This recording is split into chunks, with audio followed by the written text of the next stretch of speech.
বিসমিল্লাহির রহমানির রহিম। আসসালামু আলাইকুম।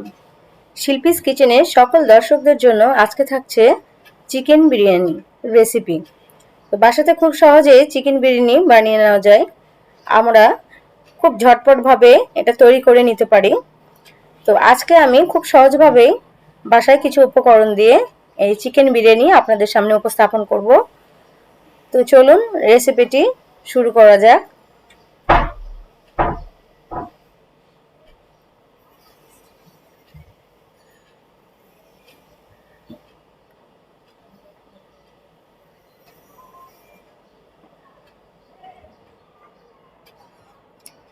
চিকেন বিরিয়ানি তৈরি করার জন্য এখানে একটা প্যানে আমি 1 কাপ পরিমাণ তেল নিয়ে নিলাম, যেটা রান্নার রেগুলার তেল। সেখানে আমি 3টা পেঁয়াজ কুচি করে দিয়ে দিয়েছি। খুব বেশি পেঁয়াজ দিইনি। আর এখানে আমি 2 চামচ আদা রসুন বাটা দিয়েছি আর 1 চামচ পেঁয়াজ বাটা দিয়ে দিয়েছি। সেজন্য আমি এখানে কাঁচা পেঁয়াজটা অল্প পরিমাণে দিয়েছিলাম, যেহেতু বাটা পেঁয়াজটা দিব। দিয়ে সবগুলো মশলা একটু ভালোভাবে নেড়ে দিলাম।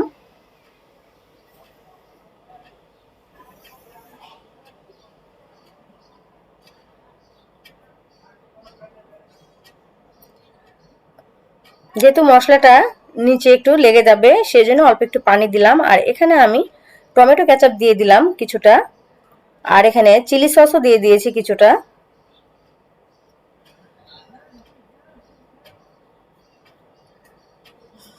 বিরিয়ানির মশলা এখানে আমি দিয়ে দিলাম 1 কাপ, যেটা বাজারে কিনতে পাওয়া যায়। যে সবগুলো মশলা আমি ভালোভাবে একটু কষিয়ে নেব।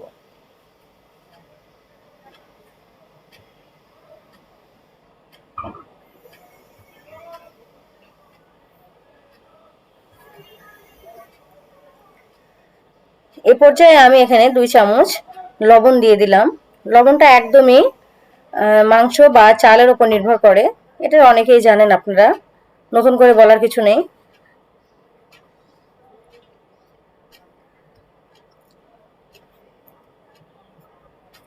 তো মশলাটা আমার কষানো প্রায় হয়ে গিয়েছে, যেহেতু তেলটা ওপরে উঠে আসছে। এই পর্যায়ে আমি বাকি মশলাগুলো অ্যাড করব। এখানে আমি 3 চামচ বাদাম বাটা দিয়ে দিলাম। এটা চীনা বাদাম বাটাই আমি দিয়েছি। এখানে আপনারা যে কোনো ধরনের বাদাম দিতে পারেন, সেটা কাজু বাদাম হোক বা পেস্তা বাদাম হোক। তো আমার বাসাতে এটা উপস্থিত ছিল, সেজন্যই আমি এই চীনা বাদামটা দিয়েই আজকের বিরিয়ানিটা রান্না করব। এখানে আমি মুরগি কেটে রেখেছিলাম ছোট ছোট করে, খুব বেশি বড় করে না। এটা ফার্মের মুরগি, সেই মুরগিটা দিয়ে আমি সবগুলো মশলার সাথে একসাথে কষিয়ে নেব।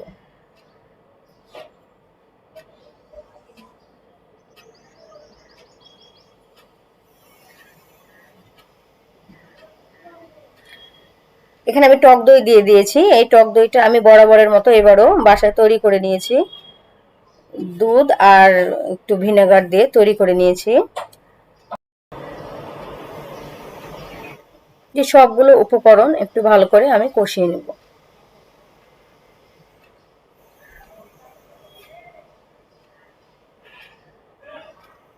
এ পর্যায়ে আমি কিছুটা আলু ভেজে রেখে দিয়েছিলাম আলাদাভাবে, সেই আলুগুলো একটু দিয়ে দিলাম। আলুটা আপনারা স্কিপ করতে পারেন। তো আলুটা বিরিয়ানিতে আমার বাসার বাচ্চারা খুবই পছন্দ করে, সেজন্য আমি কিছুটা আলু দিয়েছি।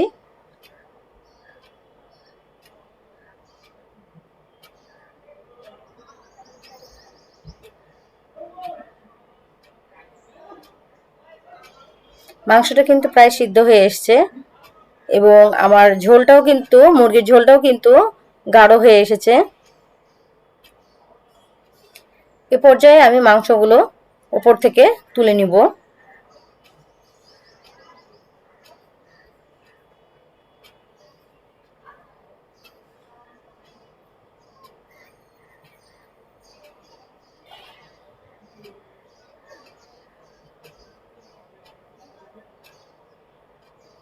যে গ্রেভিটা থাকলো, সেই গ্রেভিটার মধ্যে আমি এখানে চাল দিয়ে দিয়েছি। আগে থেকে আমি এই 300 গ্রাম না, 500 গ্রাম পোলাওয়ের সুগন্ধি চাল ধুয়ে রেখে দিয়েছিলাম পানি ঝরিয়ে একটা স্টেনারে। সেই চালটা এখন এই গ্রেভির মধ্যে দিয়ে আমি ভালোভাবে একটু কষিয়ে নিব। চালটা কিন্তু আমার কষানো হয়ে গিয়েছে।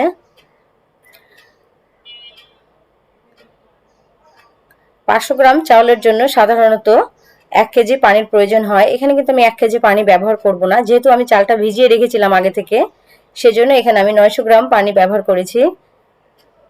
আর এখানে আমি কিছুটা দুধ দিয়ে দিলাম।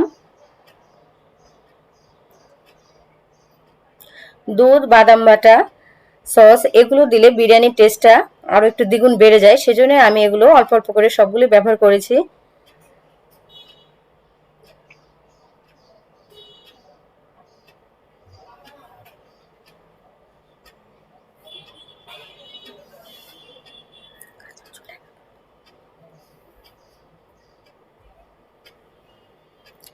তো একটু লবণের দরকার ছিল, আমি টেস্ট করে দেখেছিলাম, সেজন্য আমি সামান্য একটু লবণ আবার দিয়ে দিলাম।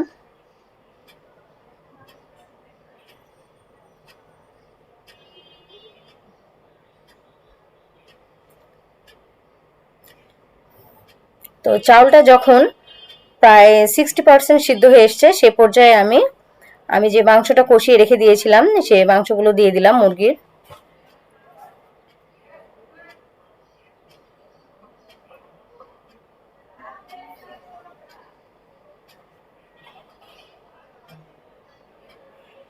আমি ওপর দিয়ে কয়েকটা কাঁচা মরিচ দিয়ে দিলাম। আর এখানে কয়েকটা কিশমিশও ব্যবহার করেছি, কিশমিশও দিয়ে দিয়েছি। আলু বখরা দিয়েছি 4-5টা। কেওড়া জল দিয়েছি কিছুটা, দিয়ে আমি একটু মিডিয়াম থেকে লো হিটে চুলার ওপরে রেখে দেব।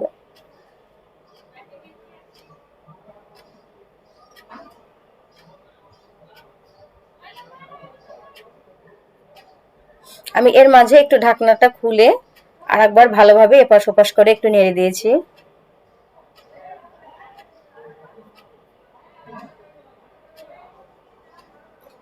আমি খুব সহজভাবে আপনাদেরকে রান্নার রেসিপিগুলো উপস্থাপন করে থাকি, সাধারণত বাসায় যে উপকরণগুলো থাকে সেগুলো দিয়ে। তো আমার বিরিয়ানিটি কিন্তু শেষ পর্যায়ে আমি নামিয়ে নেওয়ার কিছুটা আগে আমি 1 চামচ ঘি দিয়ে দিলাম। ঘি দেওয়াতে এটা ফ্লেভারটা আরও খুব সুন্দরভাবে আসবে, সেজন্য আমি এটা ব্যবহার করেছি। আপনাদের কাছে হাতের কাছে না থাকলে এটা বাদ দিতে পারেন। আমি ওপর দিয়ে কিছুটা পেঁয়াজ বেরেস্তা দিয়ে দিলাম।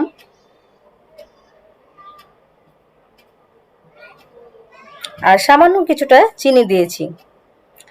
চিনিটা দিয়েছি এবং একটু ভালো লাগবে খেতে, সেজন্য আমি ব্যবহার করেছি। এটা আপনাদের ইচ্ছা, আপনারা না চাইলে এটা বাদ দিতে পারেন।